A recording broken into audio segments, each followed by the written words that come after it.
Hey everybody, it is Gunny J. We're going over the United States Marine Corps leadership traits. There's 14 of them. And we are on the second trait today, which is judgment. Let me get that on the screen.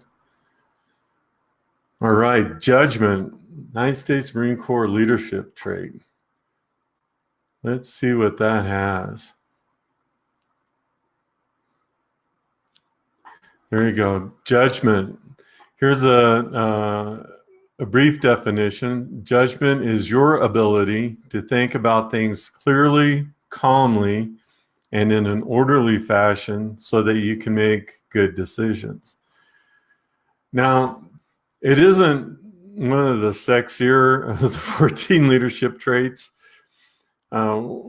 A lot of times on boards, when a Marine would come up on board, we'd say, which leadership trait impacts you the most or something. And hardly anybody ever says judgment.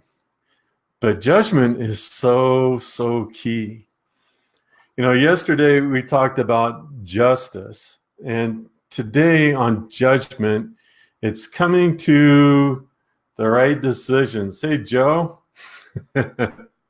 Joe McDonough. Judgment is about coming to the right decisions. Now, let me stop there just for a second and explain something.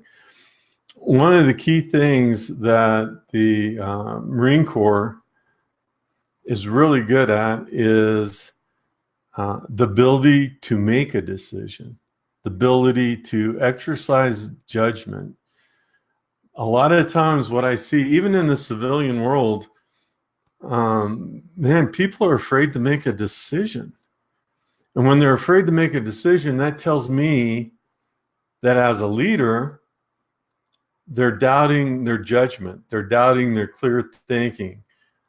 They're doubting the opinions that they're coming up to. A lot of people don't understand is many times, especially in stressful situations, you may only have 40% or maybe even 50%, sometimes only 30% of the data you need to make a good decision. But you still have to decide. Even, I forgot the quote but even a poor decision is better than no decision. So you can't be afraid to make decisions. Now, one of the things in judgment you see here is to think about things clearly. Some of you know that I volunteer for a youth organization called the Young Marines. It's a youth leadership program that a lot of Marines are involved in, and it's not an ROTC or anything. It's drug demand reduction. Our goal is to keep kids in school, off of drugs, and out of gangs. And one of the things that we teach in their obligations is that they have a clear mind. And that is so important, to have a clear mind in stressful situations. The minute you become extremely stressed, what happens is in your decision-making process, where you might have had 40 options, if you're a little bit stressed, that 40 becomes 20. If you get even more stressed, those decision options become 10. And eventually what will happen is if you're very stressed, they come down to 2, fight or flight, right? Our basic animal instinct. And having only 2 decisions is really a poor way to lead. What you want to do is think through options and select the best option. Preferably you do that quickly. So how can you improve on your leadership trait of judgment? Well, you can improve your judgment if you avoid making rash decisions.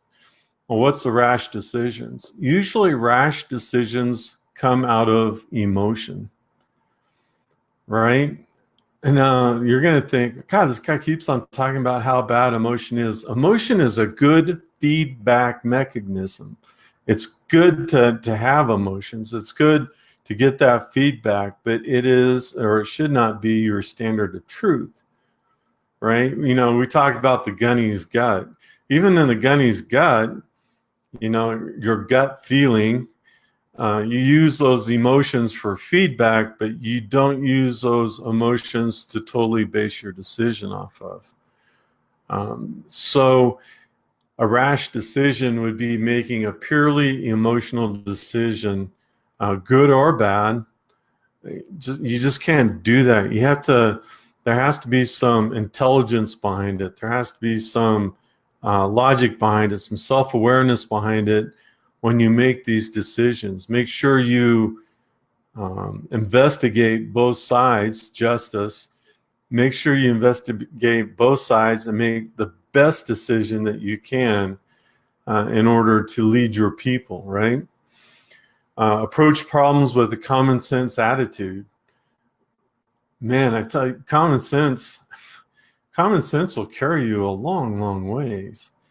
And a lot of times what happens is people just don't use, that common sense, that common ability, that breaking it down, we call it Barney style, breaking it down Barney style and making it simplistic. We just rush in there and we do our thing, we're all emotional and no, we're not going to do that, and then you walk away and about 5 minutes later go, oh man, maybe that wasn't a good decision.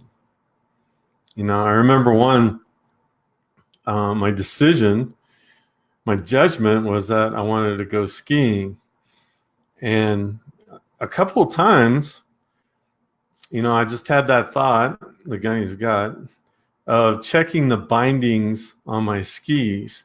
But no, I'm sure my bindings were okay, right? That was a poor decision I made not to check the bindings. Because eventually what happened, I tore my ACL because one of the bindings was way too tight. And when I fell, it popped my ACL, and that ruined my skiing for a season. And that was not good. That was a rash decision. Even though it wasn't necessarily hurried, it was a rash decision because emotionally I wanted to get on the slopes. Logically, I should have checked my equipment. That would have been the best. So as you go through life, make sure your decisions aren't based solely off your emotion. Use those emotions for feedback, absolutely.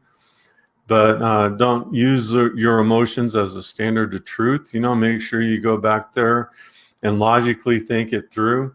If you feel yourself getting stressed, right, take those deep breaths, pump your body up with oxygen, slow that heart rate down, slow that adrenaline flow down, and start thinking through the problem and thinking through the solutions. Use justice that we learned about yesterday and look at both sides.